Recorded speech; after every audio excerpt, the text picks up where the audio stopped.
nagbabalik pong Wanted sa radyo, mga kapatid. At ito po, mga kapatid, si Ma'am Almera Manulat. At siya po ay humihingi ng tulong na mapagawa po sana yung kanilang tricycle na nabangga daw po ng isang military truck. April 7, 6:55 po ng gabi sa may barangay Kawayanan, Boston, Davao Oriental. Ayan po. Magandang hapon po, Ma'am Almera. Magandang hapon. Okay po. Ma'am, maaari niyo po bang ikwento sa amin, no? Yung nangyaring banggaan? April 7 nangyari yung banggaan nila. Opo. Sino po yung mga nandun sa tricycle, madam? Yung father-in-law ko po si Danny Tandayag, tapos dalawang anak ko, tapos yung mother-in-law ko po. Bale, ilan po sila? 5 sila po. Po sila. At base doon kanina, sa binanggit po ni Shari, ito ay nagkabanggaan ng isang military truck. Yung na side sweep yata sila. Ito may Ito. video po. Ba't parang nasa bangin na to? Nahulog po yung tricycle po sa ano. So nagkabanggaan, and then yung tricycle po na sinasakyan ng inyong mga kamag-anak, baka na out of balance na or control, nahulog na po dyan sa may bangin. Ano pong naging injury po nila? Yung anak ko po na 3 years old, na bali po yung kaliwang paa niya. Kaliwang paa. Yeah, tapos yung anak ko naman na isa, 1 year old, sugat lang naman natamo niya sa ano. Tapos yung father-in-law ko, may mga sugat din siya sa katawan niya. Okay. Sila po ba ay naitakbo naman sa hospital? Opo, na ano naman nila. Kamusta na po yung kalagayan nila, ma'am? Okay naman po, pero as of na wala pa silang trabaho dahil sa wala pa nga yung tricycle, hindi pa na ano. Dahil nga yung tricycle is na damage. Opo, damage. Okay. So, ma'am, ano po ngayon no, yung gusto nyong iparating ngayon dito sa tanggapan ni Senator Raffy?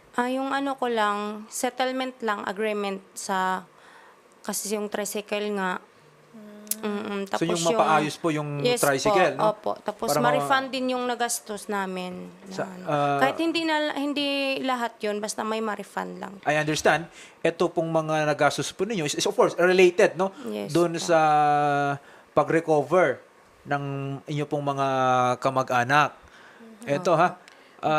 Kasi Shari, hindi pa natin alam no kung paano na nangyari yung banggaan no, ng ating military truck. Although bagamat of course nakakalungkot po no na nangyari po 'yan.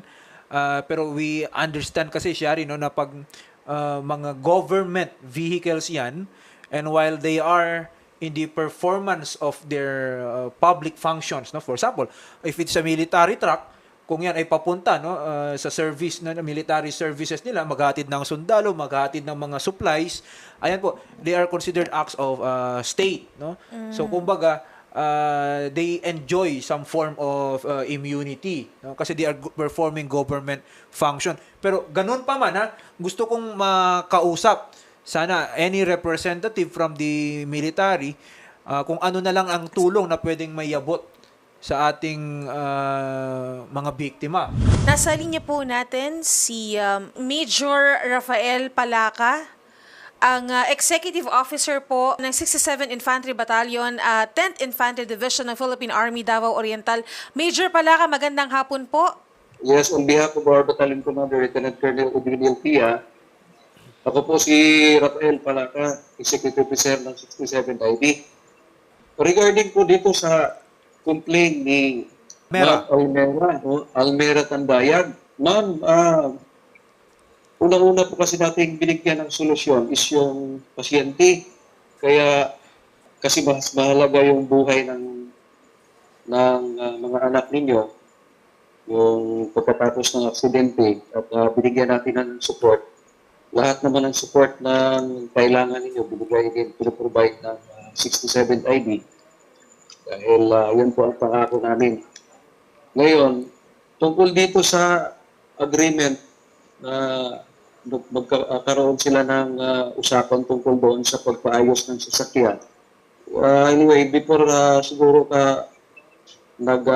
dumating dyan sa Rapid Tool for Action, mayroon ng usapan prior to this complaint na ayusin yung nasirang tricycle ni Tatay, Danny Tandayag. Ngunit kami ay nagtaka at nabigla dahil pabago-bago ang kanilang desisyon Nitong bago lang sila ay nag-demand ng 150K, which is alam naman natin na nasa 400,000 na yung nagastos namin lahat-lahat sa ospital. With receipt yan,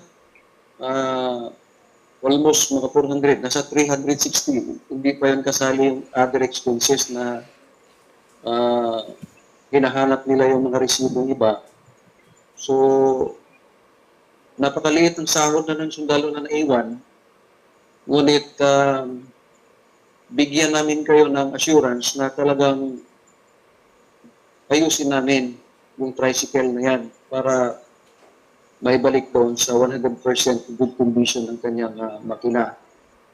At okay naman kay tatay na yung arrangement na yan, gagawin namin. At least marinig din yung side namin na kami po ay handang tumulong sa inyo.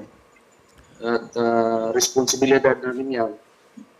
Kung nakaya namin yung sa medication ng mga pasyente, yun na lang sa tricycle, nakasiguro kami na makaya din namin yan na ipa-repair at maibalik sa 100% na kondisyon. Okay. Okay, Major, una sa lahat, kami po ay taus-pusong nagpapasalamat din po sa pagtanggap ng aming tawag at meron po talagang isang salita sila, Major, ma'am, gagawin na daw po nila, Major, ang tricycle po ninyo and hindi din naman po nila pababayaan yung sa mga medical bills at kung ano man po yung kailangan po na tulong medical po ng mga biktima po. Wala naman po akong ibang yun lang naman yung tricycle at saka yung ma-refund yung nagastos din namin. Yes po. Okay. Tapos kaya yung kasi yung usapan kasi nila ni Sir Losada noon sa barangay. Nag-usap sila ni Sir Losada doon sa barangay kasi pinuntahan kasi yung tricycle na hindi na daw ipapagawa. Kasi daw malaki daw ang gagastusin. Kaya yun yung biyanan kong lalaki sa akin. Okay. Ito kasi narinig naman natin po no kay Major Rafael Palaca. Major na aayusin po no yung tricycle back to its 100% good condition. And tama po ba yung pagkakaintindi ko kanina, Major, na gumastos na po ang inyong batalyon ng 400,000 pesos? Kulang-kulang 400,000 po sa hospitalization ng Kayo pala pasyente. sumagot dun sa... Okay.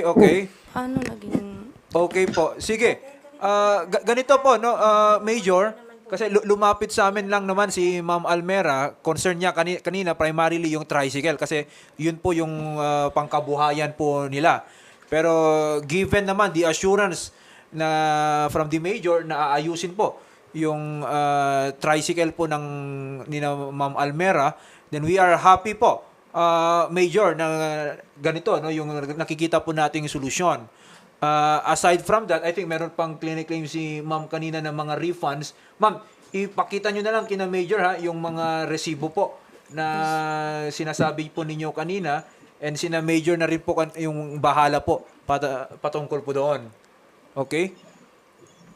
Kumbaga ma'am, hindi naman po tinatalikuran nila Major and sila Major naman po ay nagbigay na rin po ng word sa atin, no, na wala naman po silang tinatakbuhang hindi naman po nila kayo tinatakbuhan, ma'am.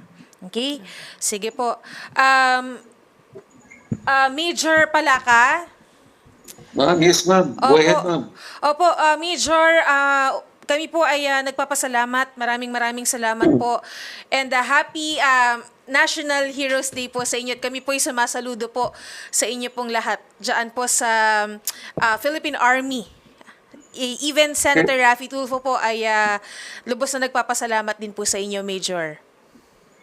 Sige ma'am, before I end, mayroon lang akong pasalamatan. Yes po, Major. Go ahead po. Una po, sa ngalan ng aming Battalion Commander, Lieutenant Colonel P. at sa buong 67th IB, tayo po ay nagpapasalamat sa inyong programa na kami ay nabigyan ng panahon upang mabigyang linaw ang isyu na aming kinakaharap ngayon sa ating pagpapakinig sa loob at labas ng ating bansa. At sa mga bumubuo ng programang ito, sa Rapid Tulfo in Action, mabuhay po tayong lahat. Ayan. Maraming salamat po. Major Rafael Palaca. Yes sir, salamat po sir. Okay. Ma'am. Opo, salamat po, Major Palaka. Ma'am, monitor po natin yan, ma'am, ha? Pero alam niyo po sila, Major Palaka at ang Philippine Army po, may ano po yan, may isang salita po sila. Subok na po namin sila. Okay? Sa aming programa, every time po na may nilalapit po kami sa Philippine Army, agad-agad po yan, ma'am, talagang nagkakaroon po ng aksyon. And dito naman, ma'am, nagbigay naman po ng word si Major Palaka sa ating programa na hindi po nila tatalikuran ng obligasyon po nila sa inyo. Okay, ma'am? Salamat po at magandang hapon po, ma'am, ha? Kakausapin po namin kayo doon. Kung ano man po yung pamasahe po na kailangan po ninyo, pauwi po ng Davao, kami na po ang mamamroblema, ma'am. Kami na po ang mamamasahe. Okay po? Thank you so Salamat po at magandang hapon po, ma'am. Sige po. Thank you po. Thank you po, ha, Ma'am Almera Manulat.